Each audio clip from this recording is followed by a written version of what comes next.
नमस्कार, मी सुचेंद्र देशमुख आपल्या सर्वांचं वी अकॅडमीमध्ये स्वागत करतो। डेली करंट अफेअर सीरीजमध्ये सर्व स्पर्धा परीक्षांसाठी सीरीज उपयुक्त आहे। या सीरीजमध्ये आपण वेगवेगळे जे न्यूजपेपर आहेत, वेगवेगळे करंट अफेअरचे सोर्सेस आहेत, इथून करंट अफेअर घेऊन येत असतो आणि तुमच्यासाठी सर्व स्पर्धा परीक्षांसाठी उपयुक्त, त्यासोबतच नव्याने होणाऱ्या 2025च्या एमपीएससी परीक्षेसाठी अत्यंत महत्त्वपूर्ण अशी करंट अफेअरची आपली सीरीज असणार आहे। या सीरीजमध्ये आपण हिंदू असेल, इंडियन एक्सप्रेस असेल, PIB असेल, असे अनेक इतर इंग्लिश न्यूजपेपर आहेत, त्यासोबतच काही मॅगझिन्स आहेत। या मॅगझिन्सचे मराठीमधून न्यूज पाहणार आहोत। यासोबतच ही जी आहे सीरीज जी आहे ती सर्वांसाठी अत्यंत उपयुक्त अशी सीरीज आहे। जे विद्यार्थी असतील आणि जे विद्यार्थी नसतील किंवा फक्त एक इन्फॉर्मेशनसाठी ही सीरीज पाहत असतील त्यांच्यासाठी सुद्धा ही जी सीरीज आहे करंट अफेअर्सची ही अत्यंत उपयुक्त अशी होणार आहे। आज आपण 16 जून 2024 करंट अफेअर पाहूयात। नुकतीच मागे काही दिवसांपूर्वी निवडणूक झालेली होती आणि या निवडणुकीमध्ये नन ऑफ द अबो म्हणजे नोटा जे म्हणतात त्यांनी आतापर्यंत हिस्ट्री बनवलेली आहे। मध्य प्रदेश मधल्या इंदूरमध्ये नोटाला 1 लाखांपेक्षा जास्त मते जे आहेत ते पडलेले आहेत। आपण ऐकत असतो की उमेदवाराला जे आहेत 1 लाखांपेक्षा एवढी मतं पडली, तेवढी मताच्या फरकाने उमेदवार हा जो आहे तो पडला किंवा निवडून आला। पण इथे लक्षात घ्या, नोटाला नन ऑफ द अबो म्हणजे आम्हाला दोन्हीही उमेदवार मान्य नाहीत, याला 1 लाखांपेक्षा जास्त मतं जी आहेत पडलेली आहेत। तर न्यूज काय आहे ते बघूयात की नोटाने मध्य प्रदेशात नवा विक्रम केलेला आहे। हा नोटा जो आहे आपल्याला GS सेकंड इंडियन पॉलिटीमध्ये आपण याला नन ऑफ द अबो जो आहे मतदानाचा भाग आहे आणि याला तिथे आपण GS सेकंड मध्ये हा कनेक्ट करू शकतो। म्हणजे GS सेकंड मध्ये तुम्हाला जर एमपीएससी परीक्षा पाहायला गेली तर इथे प्रश्न याच्यावरनं नोटावरनं परीक्षेत विचारला जाऊ शकतो। आता लोकसभामध्ये जे नन ऑफ द अबो आहे ज्याचे मध्य प्रदेशामधील इंदूरमध्ये नवा विक्रम केलेला आहे। म्हणजे आपण बघितलेलं आहे की लोकांचा जो असंतोष आहे त्या नोटाच्या माध्यमातून बाहेर आलेला आहे। म्हणजे दोन्ही पक्षाचे उमेदवार किंवा अशा अनेक पक्षांचे उमेदवार जे त्या निवडणुकीमध्ये उभे राहिलेले होते, निवडणुकी जिंकण्यासाठी तिथे लढत होते, त्यांना कोणालाही ह्या लोकांना 1 लाखपेक्षा जास्त लोकांना हे उमेदवार मान्य नव्हते। मग याचा अर्थ असा होतो का तिथे निवडणूक परत घेतली जाईल?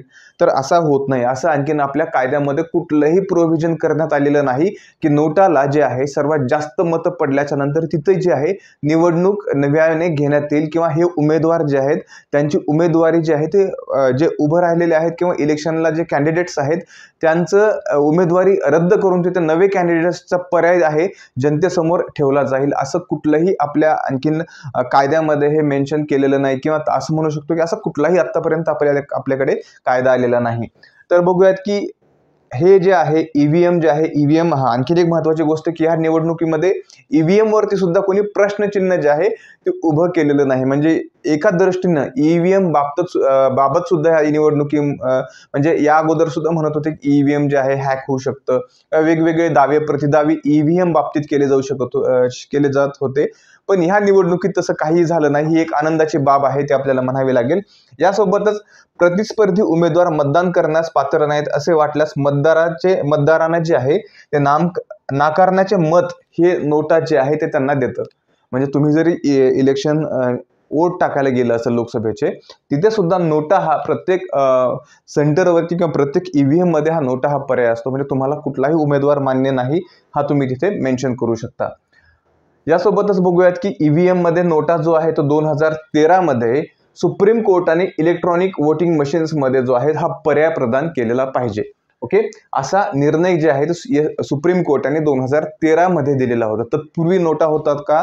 तर नव्हता। 2013 ना सुप्रीम कोर्टाने निर्णय दिल्याच्या नंतर जो आहे तो नोटा हा पर्याय ईव्हीएम मध्ये ठेवण्यात आलेला आहे। यामुळे मतदार जे आहेत त्यांना काय होतं, गुप्तता राखून मतदान न करण्याचा हक्क बजावता येतो। निवडणूक आचार नियम 1961 चा जो आहे ते 41(1) या लोकप्रतिनिधी कायदा रिप्रेझेंटेशन ऑफ पीपल ऍक्ट जो आहे या कायद्यान्वये आणि ह्या नियमा अंतर्गत मतदान न करण्याच्या अधिकाराला मान्यता देतो। म्हणजे आम्हाला दोन्हीही कॅन्डिडेटला जे आहे किंवा इतर अनेक कॅन्डिडेट आहेत त्यांना मतदान करायचं नाही, तर आम्हाला मतदानाचा हक्क बजवायचा आहे पण आम्हाला कोणालाही मतदान करायचं नाही, हा हक्क तुम्हाला नोटा हा देत असतो। आता इथे बघूयात की उमेदवारांची संख्या जी आहे आणि जागांच्या संख्या एवढी असल्यास सर्व उमेदवार योग्यरित्या निवडून आलेले घोषित केले जातात, तथापि नोटा निवडणुकीच्या निकालावर परिणाम करत नाही. हा एक आणखीन आपण म्हणतो की डेमोक्रेसी, आपण असं म्हणतो की भारतीय डेमोक्रेसी जी आहे ती इंग्लंडच्या डेमोक्रेसीपेक्षा आणखी खूप मागे आहे. म्हणजे इंग्लंडमध्ये सुद्धा डेमोक्रेसी, इंडियामध्ये सुद्धा डेमोक्रेसी आहे, पण जी युकेची डेमोक्रेसी आहे ती खूप पुढे गेलेली आहे असं म्हणतात. आणि भारतीय डेमोक्रेसीला जो आहे तो टप्पा गाठायचा आणखीन तो आहे. म्हणजे इथे काय आहे तर याचा जो नोटाचा दिलेला आहे पर्याय, पण या नोटाचा निकालावर कुठलाही परिणाम होत नाही ते मेन्शन केलेलं आहे. अशा पद्धतीने आपण नोटा नेमकं काय आहे ते बघितलेलं आहे. नोटानी नवीन वर्ल्ड रेकॉर्ड केले भारतामध्ये. 1 लाखापेक्षा जास्त मतं मध्य प्रदेशमधल्या इंदूरमध्ये नोटाला पडलेले आहे. ठीक आहे, न्यूज आहे महत्वाची.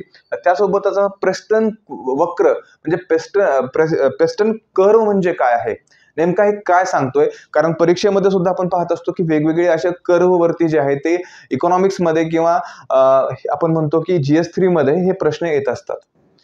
आता प्रेस्टन वक्र म्हणजे काय आहे ते बघूयात आपण. 2000 आपण GS इकॉनॉमिक्सला कनेक्ट करू शकतो. प्रेस्टन वक्र बद्दल किंवा प्रेस्टन कर्व बद्दल सांगायचं झालं तर हा जो आहे तो अमेरिकेतील समाजशास्त्र सॅम्युअल प्रेस्टन यांनी हा कर्व जो आहे तो शोधून काढलेला आहे आणि याच्यावर त्यांना प्रेस्टन कर्व जे आहे ते नाव पडलेलं आहे. या कर्वला 1975च्या शोध निबंधात मृत्यूदर आणि आर्थिक विकासाच्या पातळीतील बदलणारे संबंध, लक्षात घ्या, डेथ रेट जो आहे आणि आर्थिक विकासाची बदलणारी पातळी आहे, त्याच्यामध्ये त्याचं एक संबंध म्हणून तेही ते त्यांनी काय केलेले आहेत, प्रस्तावित केलेले आहेत. त्याचे बदलणारे जे रिलेशन्स आहेत अशा पद्धतीचा जो आहे तो प्रेस्टन कर्व आपण बघू शकतो. काय परत बघूयात, मृत्यू दर आणि आर्थिक विकासाच्या पातळीतील बदलणारे संबंध जो आहे हा प्रेस्टन कर्व जो आहे तो इथे प्रस्तावित करतो. आता प्रेस्टन कर्व काय आहे तर एखाद्या विशिष्ट अनुभवजन्य संबंधाच्या संदर्भ देते की जे एखाद्या देशातील आयुर्मान आणि दरडोई उत्पन्न यांच्यातील साक्षीदार आहे असं म्हटलेलं आहे. हा जो वक्र आहे प्रेस्टन कर्व जो आहे, लक्षात घ्या, UPSC असेल, MPSC असेल किंवा इतर स्पर्धा परीक्षा असतील याच्यामध्ये या कर्व वेगवेगळे जे कर्व आहेत त्यांच्याविषयी प्रश्न नक्कीच एखादा तो प्रश्न विचारला जातोच इकॉनॉमी या सेक्शनमध्ये. त्याच्यामुळे हा कर्व जो आहे तो विद्यार्थ्यांसाठी अत्यंत महत्त्वपूर्ण असा आहे. यासोबतच इथे कर्व जो आहे तो असं दाखवतो की श्रीमंत देशातील लोक गरीब देशातील लोकांपेक्षा जास्त काळ जगतात.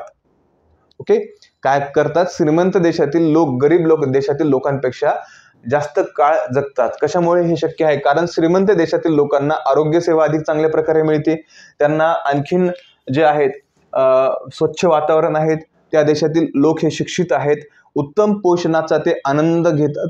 या उलट गरीब देशामध्ये काय आहेत, आरोग्य सेवा कमी आहेत, दूषित वातावरण आहे, पोषण योग्यरित्या मिळत नाही, म्हणून इथला जो डेथ रेट आहे तो सगळ्यात जास्त आहे आणि जे श्रीमंत देश आहे तिथला डेथ रेट जो आहे तो कमी आहे. जेव्हा एखादा गरीब देश असतो तो आर्थिक वाढीचा अनुभव घेतो तेव्हा लोकांच्या जे आहे ते दरडोई उत्पन्नात वाढ झाल्यामुळे आयुर्मानात प्रारंभिक लक्षणीय वाढ होते असं म्हटलेलं आहे, ज्यामुळे त्यांना पुरेशा उदरनिर्वाहाच्या कॅलरी आणि उत्तम आरोग्य सेवा परवडतात. आता दरडोई उत्पन्न आणि आयुर्मान यांच्यातील सकारात्मक सहसंबंध एका विशिष्ट बिंदूनंतर एक सेम पातळीवरती येऊ लागतो असं याच्यामध्ये म्हटलेलं आहे. थोडक्यात प्रेस्टन कर्व काय आहे, गरीब श्रीमंत दरी काय आहे, कशामुळे जास्त गरीब देशातील लोक जास्त त्या देशामध्ये डेथ रेट का जास्त असतो इथे आपण पाहिलेलं आहे. ही जी न्यूज आहे द हिंदूमध्ये आलेली आहे. ओके, प्रेस्टन कर्व आपण बघितलेला आहे. नेमकं प्रेस्टन वक्र म्हणजे काय आहे, नेमकं काय सांगितलेलं आहे, मृत्यू दर आणि आर्थिक विकासाच्या पातळीवरील बदलणारे संबंध जो आहे हा कर्व जो आहे तो दर्शवत असतो. ओके, त्यानंतर बघूयात हायड्रॉक्सी युरिया. आता हायड्रॉक्सी युरिया तुम्ही नाव कुठेतरी ऐकलं असेल, कशाबद्दल ऐकलं असेल, नेमकं हायड्रॉक्सी युरिया म्हणजे काय याचा आढावा आपण ह्या न्यूजमध्ये घेणार आहोत. GS सेकंडमध्ये हेल्थमध्ये आपण याला हायड्रॉक्सी युरियाला कनेक्ट करू शकतो. आता Indian council of medical science आपण बघितलेलं असेल, याचं नाव आहे ते नेहमी येत असतं, Indian council of medical research ICMR असं म्हणतात. हे भारतातील सिकल सेल रोगावर उपचार करण्यासाठी हायड्रॉक्सी युरियाच्या बालरोगाच्या तोंडी फॉर्म्युलेशनच्या संयुक्त विकास आणि व्यापारीकरणासाठी स्वारस्य अभिव्यक्ती आमंत्रित केलेले आहेत. म्हणजे यांनी काय केलेलं आहे, तोंडी फॉर्म्युलेशन जे आहे ते इथे विकसित केलेलं आहे. कोणी, इंडियन काउन्सिल ऑफ मेडिकल रिसर्चने. कशासाठी सिकल सेल ॲनिमियासाठी. आता भारतामध्ये बघितलं तर सिकल सेल ॲनिमिया आहे ते खूप मोठा इथे प्रॉब्लेम किंवा इश्यू आहे.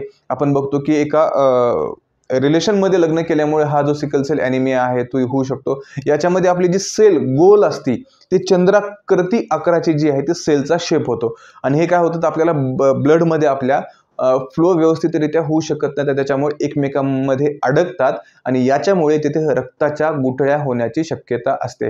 हा जो आहे तो सिकल सेल ॲनिमिया आहे. ओके, याच्याबद्दल हायड्रॉक्सी युरियाबद्दल सांगायचं झालं तर हा एक मायलो सप्रेसिव्ह एजंट आहे. सिकल सेल रोग आणि थॅलेसेमियाच्या रुग्णांवर उपचार करण्यासाठी एक प्रभावी औषध आहे जे सिकल सेल ॲनिमिया SCCD 2047 पर्यंत दूर करण्यासाठी राष्ट्रीय मिशन सुरू करण्याच्या दृष्टिकोनातून HU म्हणजे हायड्रॉक्सी युरियाच्या बालद्रोग फॉर्म्युलेशनची आवश्यकता येते आहे असं आपण म्हणू शकतो. कशासाठी? हायड्रॉक्सी युरियासाठी. तर सिकल सेल ॲनिमिया आपण बघूयात. सिकल सेल हा रोग जो आहे तो रक्तातील अनुवांशिक विकार आहे. आपल्या अनुवांशिक विकार जो आहे तो सिकल सेल हा आहे आणि हा जो आहे डायरेक्टली आपल्या हिमोग्लोबिनवरती परिणाम करतो. शरीरात ऑक्सिजन वाहून नेणारे जे प्रथिन असतं त्याच्यावरती हा परिणाम करतो आणि सिकल सेल रोगातील अनुवांशिक त्रुटीमुळे लाल रक्तपेशी चंद्रकोर आकारासारखे जे शेप आहे तो धारण करतात आणि चकती आकाराच्या सामान्य पेशींच्या विपरीत ह्या चंद्रकोर आकाराच्या पेशी असतात. सिकल सारख्या जे पेशी आहेत तर वाहिन्यांमध्ये सहज फिरू शकत नाहीत, परिणामी रक्तप्रवाह जो आहे तो अवरोधित होतो. कशामध्ये? सिकल सेल ॲनिमियामध्ये. यासोबतच दक्षिण आशियामध्ये भारतामध्ये सिकल सेल रोगाचा सर्वाधिक प्रसार आहे आणि देशात 20 दशलक्षाहून अधिक सिकल सेल बाधित व्यक्ती राहत आहेत. म्हणजे लक्षात घ्या, सिकल सेल ॲनिमियाचं प्रमाण जे आहे ते भारतामध्ये सर्वात जास्त आहे. म्हणजे जगामध्ये भारतामध्ये सिकल सेल ॲनिमियाचं प्रमाण जे आहे ते सर्वात जास्त आहे. त्या दृष्टीने हायड्रॉक्सी युरियाचा जो ओरल डोस आहे तो इथे मदत करू शकतो असं म्हटलं गेलेलं आहे. हा एक अनुवंशिक आजार आहे. नात्यातल्या नातेसंबंधामध्ये जर लग्न केलं तर हा डिसीज जो आहे तो होऊ शकतो असं म्हणतात येणाऱ्या बाळाला. ओके, त्याच्यामुळे हा सिकल सेल रोगावरती काहीतरी प्रतिबंधात्मक उपचार किंवा मिळणे ही सुद्धा एक महत्त्वाची इथे गोष्ट होती आणि ICMR जे आहे तिथे थोड्या बाबतीत आपण सक्सेसफुल झालेला आहे असं इथे म्हणू शकतो. यासोबतच असं इथे एक न्यूज आली होती हिंदूमध्ये. मी वाचत असताना बऱ्याच विद्यार्थ्यांना मेक्सिको कुठे माहिती नसतं. मेक्सिको अनेक अर्थाने आपल्याला जिओग्राफीमध्ये असेल, एन्व्हायरमेंटमध्ये असेल आणि त्यासोबतच करंट अफेअर सुद्धा महत्त्वाचं आहे. तर मेक्सिको सिटी कुठे आहे तर आपण बघतो की नॉर्थ अमेरिका आहे. तर नॉर्थ अमेरिकेच्या खालच्या साईडला जे आहे इथे मेक्सिको सिटी आहे. आपण इथे बघू US जे आहे, USच्या खाली जे आहे इथे मेक्सिको सिटी आपण पाहू शकतो. ओके, इथे गल्फ ऑफ मेक्सिको आहे आणि यामध्ये इथे नॉर्थ पॅसिफिक ओशन आहे, त्याच्या पश्चिमेला आहे. आता नेमकं काय आहे मेक्सिकोमध्ये आपण थोडक्यात बघूयात. एक बातम्यामध्ये ठिकाणी म्हणून असं घेतलेलं होतं मी. GS फर्स्टमध्ये तुम्ही डायरेक्ट कनेक्ट करू शकता. जिओग्राफीमध्ये एन्व्हायरमेंटमध्ये सुद्धा काही त्याच्या मेक्सिकोमध्ये बरेच प्रोटोकॉल्स वगैरे आहेत किंवा आपल्याला एन्व्हायरमेंटमध्ये सुद्धा बऱ्याच न्यूज येत असतात. त्यासोबतच करंट अफेअर्ससाठी सुद्धा हे महत्त्वाचं आहे. आता बातम्यामध्ये काय आलं होतं, मेक्सिकोने क्लॉडिया शिनबॉम यांची पहिली महिला राष्ट्राध्यक्ष म्हणून निवड केलेली होती. ओके, म्हणजे मेक्सिकोची पॉलिटिकल न्यूज आहे. मेक्सिकोची पहिली महिला राष्ट्राध्यक्ष कोण आहे तर क्लॉडिया शिनबॉम ही पहिली महिला राष्ट्राध्यक्ष आहे. मेक्सिकोबद्दल सांगायचं तर आपण बघतो उत्तर अमेरिकेच्या दक्षिण भागामध्ये मेक्सिको जे आहे ते स्थिर आहे. उत्तर अमेरिकावरती आहे आणि त्याच्या दक्षिण भागामध्ये जे आहे तो मेक्सिको आहे. त्याच्या उत्तरेला जे आहे US आहे. आपण बघत उत्तरेला US आहे. ओके, त्याच्या आग्नेयेला ग्वाटेमाला आहे. आपण इथे बघू शकतो हा आग्नेय साईड आहे, यातला ग्वाटेमाला हा देश आहे. याच्यासोबत बेलीज हा सुद्धा देश आहे. आपण इथे पाहू शकतो का की हा जो आहे तो बेलीज आहे. यासोबतच पश्चिमेला पॅसिफिक महासागर आणि पूर्वेला मेक्सिकोचे आखात आणि कॅरिबियन समुद्र आहे. आपण बघितलेलं पश्चिमेला नॉर्थ पॅसिफिक ओशन आहे, पूर्वेला जे आहे गल्फ ऑफ मेक्सिकोचे आखात आहे. ओके, अशा पद्धतीने हा जो आहे तो मेक्सिको देश आहे तो वसलेला आहे. मेक्सिकोची सागरी सीमा जी आहे क्युबा आणि होंडुरासची आहे. मेक्सिको हा पृथ्वीवरील सर्वात गतिशील टेक्टोनिक क्षेत्रांपैकी एक आहे. म्हणजे आपण बघतो की ring of fire, okay, Pacific ring of fire जो आहे, जो क्षेत्र आहे पॅसिफिक रिंग ऑफ बेल्ट जो आहे त्या बेल्टवरती मेक्सिको वसलेला आहे. आणि मेक्सिकोमध्ये बघतो की आपण नेहमी जे आहे व्हॉल्कॅनो इरप्शन होत असतं तिथे आणि तिथे नेहमी भूकंप प्रवण क्षेत्रामध्ये असल्यामुळे तिथे नेहमी ज्या आहेत अशा अंतर्गत गतिविधी ज्या असतात होत असतात. म्हणजे रिंग ऑफ फायर मध्ये जे आहे ते मेक्सिको बसलेलं आहे. द हिंदूमध्ये ही न्यूज आली होती मेक्सिकोबद्दल. त्याच्यामुळे मला वाटलं की तुम्हाला मेक्सिको कुठे आहे हे एक देश तुम्हाला सांगणं सुद्धा एक महत्त्वाचं आहे. रिंग ऑफ फायर विषय सुद्धा बऱ्याच एक्झाममध्ये जे आहेत पूर्व परीक्षेमध्ये प्रश्न आलेले आहेत. रिंग ऑफ फायरच्या काठावर वसलेले देश कुठले आहेत हे ओळखा वगैरे अशा पद्धतीचे प्रश्न आलेले आहेत. ही जे आहे मेक्सिको हिंदूमध्ये आलेली होती. द हिंदू हे जे न्यूजपेपर आहे याच्यामध्ये हे न्यूज आलेली होती. ओके, नेक्स्ट आहे बायोफार्मास्युटिकल अलायन्स. आता बायोफार्मास्युटिकल अलायन्स काय आहे, कशासाठी महत्त्वाचं आहे हे बघणं सुद्धा. ओके, इंटरनॅशनल ऑर्गनायझेशन, बऱ्याच आपण इंटरनॅशनल ऑर्गनायझेशन आतापर्यंत पाहिलेले आहेत, पण बायोफार्मास्युटिकल अलायन्स तुम्ही बऱ्याच जणांनी फर्स्ट टाइम ही बायोफार्मास्युटिकल अलायन्स जे असेल ते ऐकत असाल. म्हणजे काय, आता अलीकडेच सॅन दिएगो US, ओके कुठे आहे सॅन दिएगो US इथे आयोजित बायो इंटरनॅशनल कन्व्हेन्शन 2024 जे आहे इथे बायोफार्मास्युटिकल अलायन्स जे आहे ते लॉन्च करण्यात आलं. कुठे आलं, US मधील सॅन दिएगो इथे. आता बायोफार्मास्युटिकल अलायन्स बद्दल भारत, दक्षिण कोरिया, US, जापान जे आहे आणि त्यासोबतच युरोपियन युनियन EU द्वारे कोविड महामारी दरम्यान जाणवलेल्या औषधांच्या पुरवठ्याच्या कमतरतेला प्रतिसाद म्हणून हे बायोफार्मास्युटिकल अलायन्स जे आहे त्याची निर्मिती करण्यात आलेली आहे. लक्षात घ्या, कोविडमध्ये आपण बघतो की अनेक देशांना लसीचा सप्लाय होऊ शकला नाही, लस कमी पडलेल्या आहेत आणि लसीकरणाच्या अभावामुळे अनेक लाखो लोकांचा इथे मृत्यू झालेला आपण पाहू शकतो. म्हणजे भविष्यात अशा पद्धतीची कुठली एखादी आपण म्हणतो की एखादी गोष्ट आली किंवा अशा कोविड सारखी जर एखादी आणखी महामारी आली तर त्याचा एकजुटीनं मुकाबला करण्यासाठी ह्या देशांनी बनवलेलं हे अलायन्स आहे. कुठल्या कुठल्या देशांनी आहे, भारत आहे, दक्षिण कोरिया आहे, US आहे, जपान आहे, युरोपियन युनियन आहे. ओके, यांनी बनवलेलं हे बायोफार्मास्युटिकल अलायन्स आहे. मग हे अलायन्समध्ये काय करायचं आहे, तर एक लवचिक पुरवठा साखळी तयार करण्यासाठी आणि बायोफार्मास्युटिकल क्षेत्रातील औषध पुरवठा टंचाईच्या आव्हानांना तोंड देण्यासाठी संयुक्त प्रयत्न करणे हे याचे उद्दिष्ट आहे. कशाचे, बायोफार्मास्युटिकल अलायन्सचे. ओके, या सहभागीजींनी हे जे देश आहे त्यांनी विश्वासार्ह आणि शाश्वत पुरवठा साखळीच्या महत्त्वावर भर दिलेला आहे. आणि यांनी काय केलेलं आहे, तर संबंधित देशांनी जैव धोरणे, नियम आणि संशोधन आणि विकास समर्थन उपायामध्ये समन्वय साधण्याचा यांनी प्रयत्न करायचा आहे. ओके, थोडक्यात काही आपण बघितलं की औषधांना लागणारा काही कच्चा माल एका विशिष्ट देशामध्ये तिथे हे असतो, कच्चा माल एखाद्या विशिष्ट देशामध्ये असतो आणि याचा पक्का माल किंवा याचं वॅक्सिन किंवा औषधाची निर्मिती एका वेगळ्या देशामध्ये. म्हणजे ही जी चेन आहे ही चेन सुरळीत चालू करायची आहे. ही कुठेही खंड न पडता ही चेन काय करायची आहे, चालू करायची आहे. म्हणजे असं काम करायचं आहे. भारताची भूमिका, भारतातील नॅशनल बायोफार्मा मिशनचे उद्दिष्ट बायोफार्मास्युटिकल भारताच्या तांत्रिक आणि उत्पादन विकास क्षमतांना पुढील दशकात जागतिक स्तरावरती स्पर्धात्मक असेल अशा स्तरावरती तयार करण्यासाठी एक परिस्थितिकीय तंत्र सक्षम करणे आणि त्याचे पोषण करणे हे याचं उद्दिष्ट आहे. आपण बघितलेलं बायोफार्मास्युटिकल अलायन्स म्हणजे नेमकं काय आहे, काय त्याचा उपयोग आहे. ओके, अशा पद्धतीने आपण आजच्या काही महत्त्वाच्या ज्या न्यूज आहेत ते इथं कव्हर करण्याचा प्रयत्न केलेला आहे.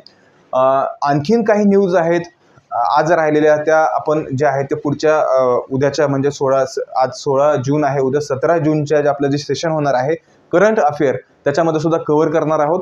आणि अशाच वेगवेगळ्या करंट अफेअर इन्फॉर्मेशनसाठी वी अकॅडमीशी कनेक्ट राहा. आजचा सुद्धा UPSCचा जो पेपर झालेला आहे त्या UPSCच्या पेपरमध्ये सुद्धा तुम्ही पाहिलं तर करंट अफेअरला जे आहे ते खूप जास्त महत्त्व देण्यात आलेलं आहे. जवळपास 18 ते 20 क्वेश्चन हे डायरेक्टली करंट अफेअरशी रिलेटेड क्वेश्चन्स आहेत. म्हणजे लक्षात घ्या, UPSC असेल, MPSC असेल, प्रिलिम एक्झाम असेल, मेन्स एक्झाम असेल, याच्यामध्ये करंट अफेअरला तुम्ही इग्नोर करून चालणार नाही.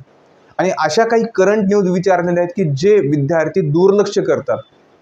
तुम्ही जर daily the Hindu, Indian express हे न्यूजपेपर जर वाचत असाल तर तुम्हाला नक्कीच हे करंट अफेअर सोपं गेलं असेल. पण आता MPSC मध्ये सुद्धा बघतो की करंट अफेअरचा सोर्स जो आहे तो लिमिटेड आहे आणि त्याच्यामुळे आपली ही जी सिरीज आहे, आपले जे डेली करंट अफेअर सेशन्स आहेत हे विद्यार्थ्यांसाठी अत्यंत महत्त्वपूर्ण, अत्यंत उपयोगाचे ठरणार आहेत. त्याच्यामुळे हे सेशन्स जे आहेत ते डेली पाहत चला. तुम्हाला काही या सेशन्समध्ये आणखीन काही नवीन्य पाहिजे असेल किंवा आणखीन काही गोष्टी पाहिजे असेल तर मला तुम्ही कमेंट सेक्शनमध्ये कमेंट करू शकता. आज आपण इथेच थांबूयात. धन्यवाद.